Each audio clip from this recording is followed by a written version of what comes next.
Welcome to Mike's Organic Cafe. Today we're making a bakery favourite known as vanilla slice, turning it organic and making it gut friendly. Ingredients are puff pastry sheets to thaw if you've already made some, or make a new batch so you can get the measurements of your baking tray perfect. 6 egg yolks, half a cup of double thick cream, 1/3 of a cup baker's icing sugar mixture for the custard, and 1 cup for the icing layer.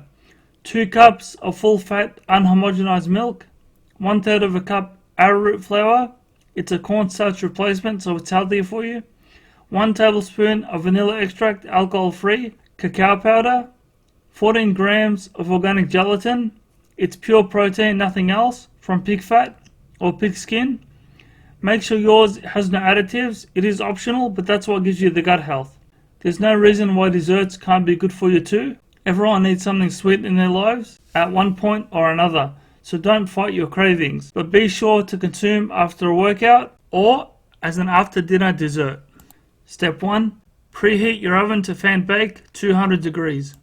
Get your baking tray, cut a sheet of baking paper to fit, then scrunch it up so it sits in well enough. Then put your puff pastry sheets down, then with the base of the tray measure roughly and cut the size you need to fit. Who cares if it's uneven? We're home cooks, we don't have the bakery machines to make it perfect. Plus, I think it looks better roughly made. It shows the work that went into it. Step 2. The leftover bits I cooked and stuffed them in the sides, cause mine wasn't a perfect size for my tray, so I made it work that way. Step 3.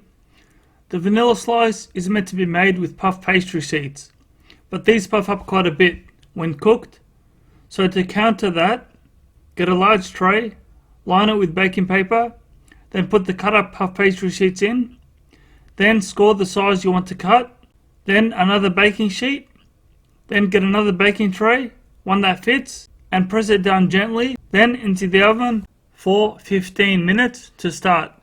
Set the timer. Step 4. While the pastry is in the oven, we can make the custard mix. Start by pouring the milk in your boiling pot, then take it to a medium heat to bring to a boil. Note, you don't want to overboil it, so when it starts to boil, remove it from the heat straight away and bring it back to the bench. Step 5.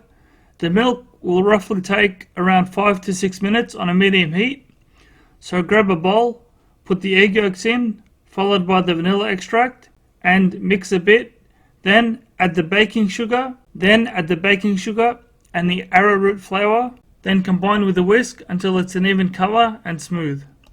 Step 6. Now the milk's boiled, so come back to the egg mix. Pour the milk into a measuring cup. I use the coffee pot because it's easier to stir with the whisk with one hand and pouring with the other. Now pour a bit of milk into the egg mix. You don't want the eggs to cook as the milk is hot. Then whisk rapidly until the mix is smooth. You'll feel it. Then pour the rest of the milk gradually while continuing to whisk until it's all combined and the mixture is still wet. Step 7. Now back to the stovetop on a medium heat, continuously stirring the mixture until it becomes hard like a thick paste. Step 8. Prepare an ice bath by simply getting a large bowl and filling it with ice, then a smaller bowl and putting it on top. Now mix the gelatin with half a cup of cold water if you haven't already. It will solidify quickly. Then pour it into the hot custard and mix it in with a whisk. It will melt quickly and it has no flavor, so you get the gut health without even knowing it. A dessert with healing properties.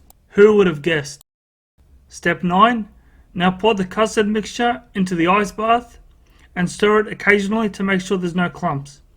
If you do have clumps, be sure to strain them out with the sifter or leave them in. Why waste the nutrients? Step 10. It should be 15 minutes. Remove the pastry from the oven, then remove the top tray, then the baking paper, then put it back in the oven for another 15 to 20 minutes or until you can see it's puffy and golden brown on top.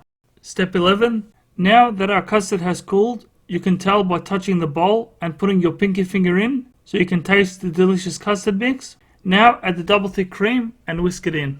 Now you can store it in the fridge to harden more while we wait for the pastry to finish cooking. Step 12. Once the pastries are done, You'll know when you check the bottom and the top, they should be baked nicely. Then put it to rest on a cooling rack. Step 13. It's time to put it all together. So get the custard from the fridge and your tray from the start already lined with baking paper. Put the bottom sheet of pastry first, then pour all the custard onto it or save some to enjoy with collagen protein. It's a nice quick dessert too. Then put the small ones to stuff the sides so the custard doesn't fall out. Then spoon it lightly, brush the custard side to side to get it to sit flush. Then put the other piece of pastry on top. You can put it in the fridge for half an hour so the custard sets more if you need. Otherwise, let's do the icing sugar mixture. Step 14. Grab the sugar bowl first, then a tablespoon of water and half a cup filled with extra water. Keep adding water, mixing the sugar until it's not too sticky, but be careful. The more water you add, the runnier it gets. You want to be able to spread it so it's not too wet. Add water gradually, then test to see if it drops off your spoon. If it gets too runny, start again or add more sugar. Step 15. Pour the icing sugar mixture on top of the vanilla slice. Then with a spoon, spread the mixture until it's an even coat. Step 16. Now the chocolate line look. Grab your cacao, then put 1 tablespoon at a time of water, same as the icing sugar mixture. Once done, put it into a piping bag, fold the top down, then cut a small hole at the bottom and squirt the top of the vanilla slice with triangular lines. If you don't have a piping bag, do like me, get a sheet of baking paper, roll it into a funnel, then tape the sides together, fill it with cacao mix, then fold it down and cut the bottom to make a hole, then squirt away. Step 17. Grab a sharp wooden skewer or a toothpick and go side to side a few times to give it that bakery look. And you're done. Enjoy.